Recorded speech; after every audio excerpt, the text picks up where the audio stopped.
We have a panelist here this morning. Of course, we're holding court with Professor Nomi Damba, who's the Vice Chancellor of KCA University. Also, is an expert of defense and foreign policy. Also, we have with us Dr. Apollos Mashira, a criminologist from Egerton University, Dr. Mustafa Ali, who is a conflict resolution expert and national security expert as well. Also, we do have with us Peter Biarajak, who is the Director of International Growth Center, and Dr. Mumo Nzau, who is a governance and security strategist. Right now, we can see what has happened in Gambia. There's a state of emergency. We've been talking about this, right? With all the names running behind the president, right? Whatever. I don't know where you got this. It is declared a state of emergency finally. That's correct. If this is flying in the face of what also intermediaries that we saw from ECOWAS leaders being led by President Salif Jones, and of course we can see also from Nigeria as well. We had the parliament also saying that they should accommodate him, they should give him asylum, so that for the sake of security in Gambia. State of emergency, is it really warranted? The Gambia only produce peanut. There's not much help they produce, and this guy has been there forever and feel like the country belonged to him. And not forgetting that the days of African strongmen are over. Yes. What I'm pleased about is that ECOWAS has taken a substantive stand as compared to the East African community, where the Rwandese fellows still are holding strong position and still controlling the place. I think they're going to drive him out and most likely by force, yes. And most likely lock him up, and that will be a very nice example for the rest of Africa. All right, these people must go. Dr. Apollos. Yes, I think ECOWAS must now just walk in. It's actually the Gambia is a stripe of a country, a very small stripe surrounded by Casmas in Senegal. And if you want to go, you just enter by Jew, take this guy, take him to some place so that the country can be at peace. Remember, the other day he was on a private conversation with President Johnson, because she's the head of ECOWAS. And instead of having president-to-president conversation, he taped her. Then the whole thing was broadcast throughout the world. So you can see the kind of a president we have in the Gambia. All right, Dr. Mustafa. Yeah, this guy, Jame, is a disaster. The declaration of a state of emergency is meant to preserve, or supposed to preserve, his presidency, and so he thinks. The Nigerian warships have already set for sail. In fact, they are off the Gambian coast of the in the Atlantic Sea, and they are just ready for the time to come to dislodge Yahya Jammeh from power and have Barrow, who is the legitimately elected president of Gambia, to take over power. And that's what needs to be done. I don't think war should be declared so fast. They need to give this guy a chance, and they need to push him. They need to use all forms of coercive threats and diplomacy before the military moves in. But again, wars are messy. It's still going to cause a problem for that small country, and it's just best that this guy leaves. His ministers are resigning, and senior government officials, and he needs to see that there is nowhere to go for him. All right, let's hear from Peter Biarajak. Well, yes, the good thing is ECOWAS actually mean business on this issue. And it's one of, as I mentioned last time, it's one of the good things about ECOWAS. They actually act when there is political crisis within the region. They take matters into their own hand, and they organize instead of allowing regional interests to get ahead of individual national interests to get ahead of the national interest. It's the exact opposite of what we have in this region. In this region of Eastern Africa, when there's a crisis in one country, for example, if this was now in our region, then Yahya Jammeh may talk to somebody, one of the strong men in the region, and get a cover, and then you will find it difficult for the region to act as a united front.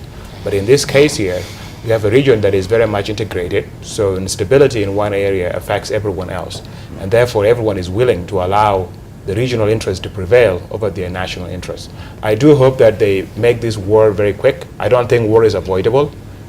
because as you can see, this man, instead of actually him thinking of ways to step down and find like an exit strategy, he's escalating things, he's declaring himself, he's declaring a state of emergency, and this is meant basically to preserve himself in power. So I don't think there's a way the region, as ECOWAS is concerned, can prevent this conflict, but I hope they do their plans to go for a very quick and surgical efforts. Gambian military is not that serious of a military. So I think if you can do proper plans, you can even do some sort of like a hit and run tactics to have these men captured from the presidential palace and taken somewhere else. What is the viable option of Nigeria? Because we saw the legislature saying that we should, allow asylum for him, so that for the sake of security in Gambia. Yeah, that is a carrot, right? So they're appealing to him to say, we have a big stick on the one hand, but here's a carrot on the other. So instead of you acting as a fool as you have been doing, come to Nigeria. We'll give you one of the mansions somewhere. Just hang out there if you want to come with your witch doctors, or whatever you want to bring. You're allowed. All right, let's hear from Dr. Mumo Nzau. You think we are walking also on a very dodgy ground when it comes to intervention from other countries, saying that you can force him out of power, because it's of course a republic and there's a sovereignty of that republic as well. So where is a thin line from ECOWAS where they're saying we should force him out of power for the sake of the country? Well, international norms have evolved over time, and some of these things are no longer fashionable to do. I remember 1989 when U.S. Special Forces went into Panama and seized President Manuel Noriega. The other day in 2011 when we had President Laurent Gbagbo, just hounded out of a bunker and so on. But this is not to equate it with the bad operation in Libya. This is something else. This is someone who has, his people have elected a new leader very clearly. They were in fact counting marbles very clearly, and so they didn't even need BVR kits and all. They just counted marbles and then they just voted the guy very clear, and they even conceded, and so on. But more seriously, it's what we call the selectorate theory. Dictators have few people to please. And if they can have a small group of people who can support them, like a military and a powerful economic elite, if that one is in charge, sometimes they can get away with it. But I think the whole thing needs to be handled well. When they got into, you remember, Cote d'Ivoire, people died. In the context of Panama, people died. And such things. So it's not the best thing to do, but sometimes it becomes absolutely necessary. So it's got to be well thought out, and because you just don't get armed men who are ready to fight to just surrender just like that. They can cause bad things and so on. Again, if you make the stakes too high for him, then he lacks an exit strategy. So I think the best thing also is to find ways, because it's about purposive compromises. This is someone who has been a dictator for over 2 decades. Yeah, for 2 decades over, and he came in shooting, and you just can't. He can't understand how tomorrow you'll just take him down into The Hague or someplace, and therefore, don't make the stakes too high. And I think it takes a lot of statecraft and diplomacy on the part of Western Africa and Africa in general, because we have changed. That's why we left OAU into AU. All right. And we want things to change. So a lot of tact is required so that we don't lose lives as national security. Thank you. Let's also take this conversation around deep and look at South Sudan and what is happening right now with this particular report that we have from the UN that numerous abuses have occurred in South Sudan. What do you make of it? What your reaction, Peter Biarajak? Well, we've been hearing a lot of these reports about this recent conflict. Yes. When it first started in July, I was just visiting the country, and I left 2 days before the war broke out as I was going to the NATO summit. And that's how I managed to leave Juba in time before this violence broke out. But it was a very bad violence. It happened around the time we were about to celebrate our Independence Day and anniversary of our independence. This was happening in a city, so imagining having a full-scale warfare break out in Nairobi in the middle of the daytime. This broke out at 4 p.m. while people are still in offices, while people are still in markets. And this was a dogfight with people shooting each other in the street. And then now, UN also being caught up and not necessarily acting in the way that they ought to act. The report that you just read cite an incident that happened in a hotel called Terran Hotel, where the soldiers, it's just basically a kilometer from the UN base, and there are UN troops there.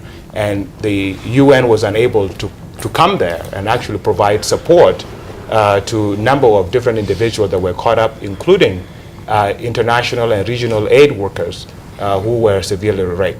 Now, if you think of the problem of South Sudan, it's just beyond one or particular thing that you can list. You have a crisis of everything, crisis of institutions. We have a military that has not really been transformed and professionalized into a professional national military. And what is sad about that is when we signed the peace agreement in 2005, it was supposed to be one of the initial processes that we had to embark on, Yes. to professionalize our military. And we had a lot of support from the region, and there was a lot of willingness to do this. Unfortunately, our politicians, our political leaders, were caught up in the games of power struggle. And power struggle in terms of how do you get upper hand above your opponents in controlling the military. So over time, the incentive to actually professionalize military and to politicize it was not carried through. People became more focused about how do they maintain an advantage. And then when the power struggle started breaking out within the SPLM, we started having some generals within the SPLA recruiting from their own ethnic groups. So the notion of a national army start to break apart. And if you see even the caliber of soldiers that we have recruited and that are now patrolling South Sudan, most of them are not very well educated, largely illiterate, come from particular ethnic groups. These are people that have not been taught about a duty of a soldier. And as Thomas Sankara once said, that you have a soldier that has not been politicized, that has not been taught about his job. This person is a potential criminal. And this is what we have seen happen in South Sudan. We have basically politicized, we have militarized our politics. We gather 50 young leaders from across South Sudan and the diaspora to come here to Nairobi. People came from the US, UK, Australia, Canada, and all over the region to come and think as young leaders, given where our elders are taking the country. What can we do as young leaders of South Sudan to bring peace to our country, to de-escalate the rising ethnic hate that is going on in the social media and in the media in the country.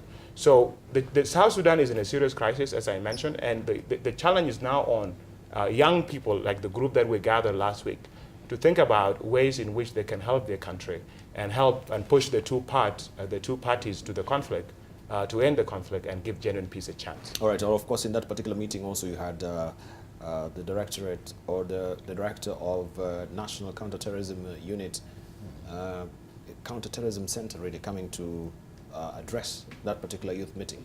What were some of the salient points that were raised during that particular address? Dibala, I must say that I was amazingly impressed with Ambassador Martin Kimani. Yes. This is a man that is supremely smart, man that is a very good communicator, and genuinely a good person. He came, and the gathering was actually very, very emotional. We were meeting at Sankara Hotel. He came along with the U.S. ambassador to speak with us. And what he talks about, it was trying to relate what is happening in South Sudan to his own personal challenge and journey, because South Sudanese and Kenyans, we have interacted for a very long time. This country offer refuge to our people for many years when we were fighting for our independence. And many Kenyans are aware of the South Sudanese stories about what South Sudanese went through. And he was just reflecting from that as a person that was following and cheering South Sudanese on the struggle that were going on, the level of disappointment that is going on in the region. And then he talks about the unique opportunity the young South Sudanese have. And this is a unique opportunity of building a nation, of forging something new. Yes. He talks about in your country here, the generation that got your independence in 1963. He was talking how he was young. He was not really part of that generation, so he didn't really participate in that. And here, many of the people that he was addressing, the young South Sudanese, had a direct opportunity to help shape what country South Sudan become in 10 years and 20 years. Thank you. And although there are challenges, it's a profound opportunity and privilege to be part of that journey. All right, thank you. All right, we shall be going on with our stories as well, but attend a reminder on what also we'll be discussing. This is in regard to the procurement of the MRPs that we saw just recently, the president deploying. That was the day before yesterday, and we're asking this question: do you think that particular deployment will heighten security in the country? Do you think that particular deployment will heighten, that is, the deployment of MRPs will heighten security in the country? Hit us on Twitter. AM Live NTV is a Twitter handle. AM Live NTV is a profile name on Facebook, and 20505 is our SMS portal. Now, Zimbabwe police have charged a local pastor who claimed God told him President Mugabe will die this year. Philip Patrick Mugadza was detained on Monday in the capital, Harare. His lawyer, Gift Mtsitsi, said that he is yet to appear in court. Mtsitsi said Mugadza was charged with unlawfully acting in a manner which is likely to create public nuisance after giving a prophecy that the 92-year-old Mugabe will die on October the 17th. Mtsitsi says police initially wanted to charge Mugadza with insulting the president. The pastor also faces charges in 3 other cases: chaining himself near parliament in protest last year, allegedly wearing the national flag without authorization last year, and staging a one-man protest. Maybe I should hear from Dr. Mumo Nzau, because you're leaving, you have a meeting, so maybe you can comment on this prophecy that never happened. This is now where it's really coming to, in regard to Mugabe. Well, it's not a very good prophecy, because, you cannot say that, God told you that someone will die. I think it's not a good thing, though. But, of course, it's not good also for the state to take advantage of such a person and so on. There was some time back in the 80s when someone dreamt that he was a king. And then some people asked him, when you dreamt you were the king, where was our president standing? And he had to answer for that in his dream, why he thought, such things. So they can be interpreted as bad things. That's a very bad prophecy. But of course, not to take advantage or harm the man and so on. It sounds funny, but it's a serious thing. So, the President Mugabe will not die in October 17. He will live until when the gods say so. Okay, so he will live and rule beyond the grave, as we have no, also. He will serve his term. He will serve his term. I think he's not going to stand again for president. No, he's declared he's going to stand for 2018. Yes. Yeah. Oh, yeah, if the people accept, then so be it. And he actually doesn't need to stand up and go and campaign, because as we have seen in Algeria, Bouteflika, the last time he won an election, he didn't go for any rally. He just had other people go and talk for him. And he doesn't even chair the cabinet meetings anymore. And he's still the president. So Mugabe may still rule beyond the grave. Let's tie in the Trump transition with Obama legacy. And before we took also a short break, we'd raised very poignant questions that there is an information that was leaked and questions that maybe were raised by the Trump administration right now. Maybe we could go blow by blow looking at this particular. One of them was the issue of corruption. And Ali had said that they were asking, with so much corruption in Africa, how much of our funding, that is the United States, is stolen? Why should we spend these funds on Africa when we are suffering here in the US? Professor. We need to take a look at the issues shaping up under Trump administration very carefully. By number one, look at the people he has appointed. Right now, he has 29 top people that have been appointed already. 24 of them are white men who have no background in Africa at all. He has 4 white women, and he has 1 token black person who says from Turkana. We will see how that works. But this guy is coming in and demonstrating a serious, unpredictable world. Okay, whether it is Europe, the way it's known with NATO, and the whole global system since the Second World War. This is very threatening because we don't know which way it's going to go. But what is so clear is that it's going to try to unwind or undo Obama's legacy. Obama's legacy, let me say this. I was at, and I participated in the first election of President Obama. I was very, very active. I was a co-chair in the state of Ohio, particularly in Cleveland area. And I went through and studied Obama strategies very carefully. Obama, number one, came in a very terrible economy that was left for America. Americans were angry about the situation, and Obama had to respond to that. Secondly, American these doubters consider Obama an American, is a Kenyan, is African.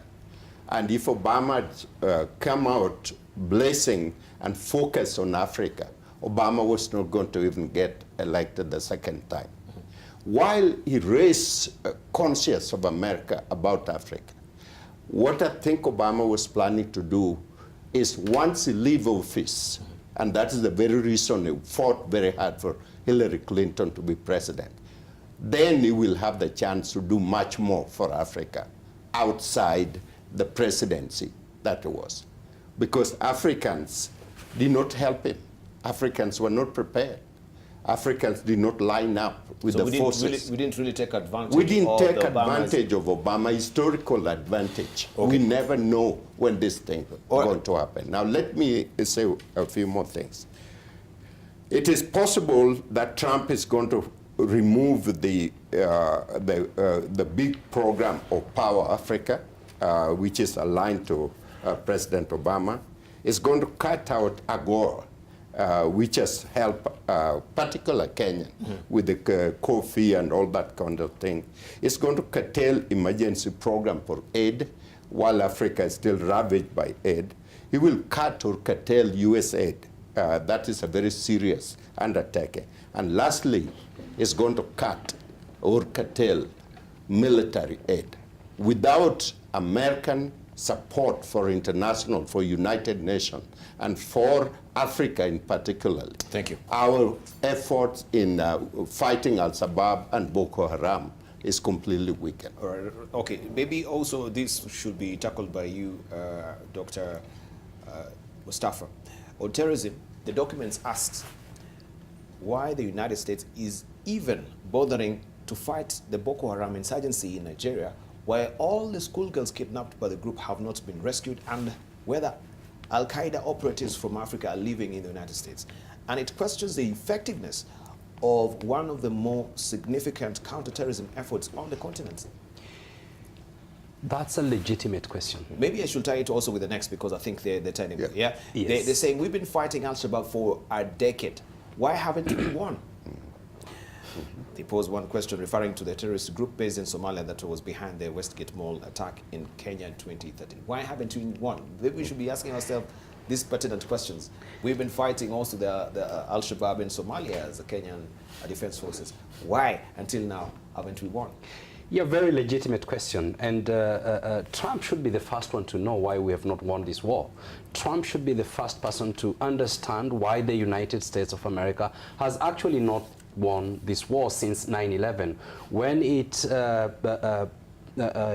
committed a tremendous amount of US dollars, monies, military arms, equipment, and men and women that was sent to Afghanistan, sent to Iraq to fight and diminish, degrade, and win the so-called war on terror. And Trump will discover that one of the reasons why the United States of America and the Western allies have actually not won this war is because it has used a lot of military tactics to try and address this whole issue of terror without caring much about the ideologies that feed onto terrorism. And I suspect that Trump feels, or rather thinks, that he is going to use more military might to fight and totally win this war. And that is not going to happen until and unless the world, and led by Americans, because they have the resources to do this, address the issue of ideology that undergirds terrorism, where there's a lot of push and pull for many young people to join these terror groups. Then the US and the world is not going to win this war. It's going to be a very difficult. Since 9/11, I said this before, that not a single terrorist group has been vanquished. Instead, many more have come out, much more vicious and savage, like ISIS, which was not in existence in 2001. And Trump, the US, they have to ask these questions. It is a legitimate question. In Africa, Boko Haram, Al-Shabaab, we have to ask the Somalis, why is it that Al-Shabaab is still, the Somalis have to answer this question. Somalis have an answer to this question. Nigerians have an answer to the issue of Boko Haram. Corruption comes in. Yes. Corruption comes in, and these are questions that I know Trump is going to ask, legitimately so, and the leaders in these countries have got to answer this question. Right, good. And let's also give this question to Dr. Apollos Bashira. They ask, we've been hunting Kony for years. Is it worth the effort? They ask.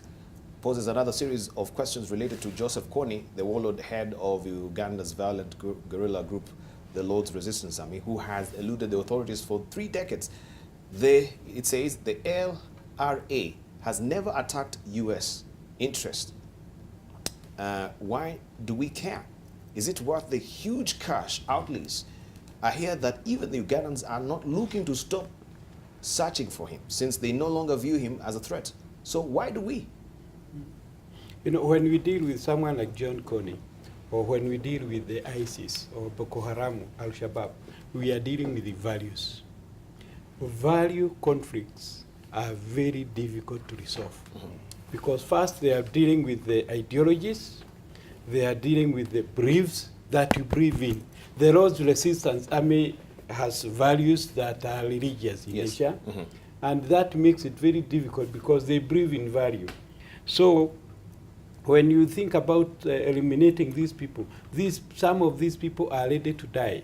And that is why these suicide bombers can go to Amsterdam, they go to Paris, they go anywhere, because they are ready to die. So trying to prevent them is very, very difficult. And that's why you find the world's most difficult conflict is between the West and the Muslim world, because of the Islamic liberation ideologies. Some verses in the Quran, when they are read differently, can lead young people to commit very serious offenses. So we can deal with these resources, we can deal with other sources of conflict, but when it comes to value, we have a long haul. And then the Americans, and this Trump now, the Americans are very far from Africa. In fact, when you are in Chicago and think about Africa, you wonder why you should spend money. And when that money comes, maybe in small doses, some of us in Nairobi spend that money here in Nairobi. Sometimes we can fundraise for children in Turkana So we take photographs of minority children, we take them to the Europe, we take to America.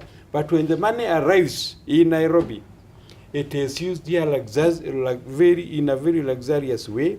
When we visit those famine-stricken areas, we go there as visitors with very big vehicles, with the antenna, these radio calls, eating biscuits, carrying water where there is no water. So we are very extravagant when it comes to using donor funds.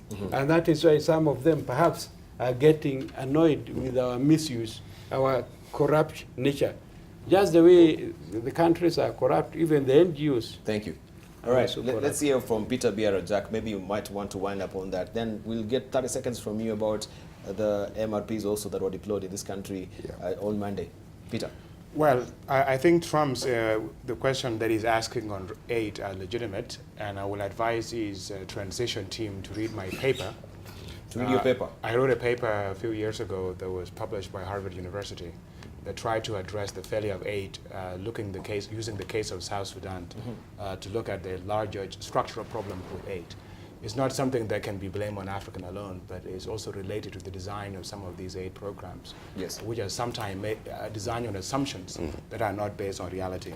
But you see, the question Trump is asking on terrorism and these other issues that he's raising, they're all legitimate.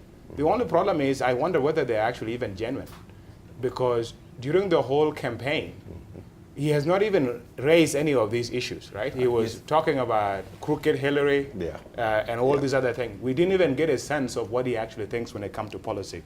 But he should not be asking about Al-Shabaab or asking about Boko Haram. He should be asking also about Al-Qaeda. They've been fighting Al-Qaeda since 2001, as it was put before.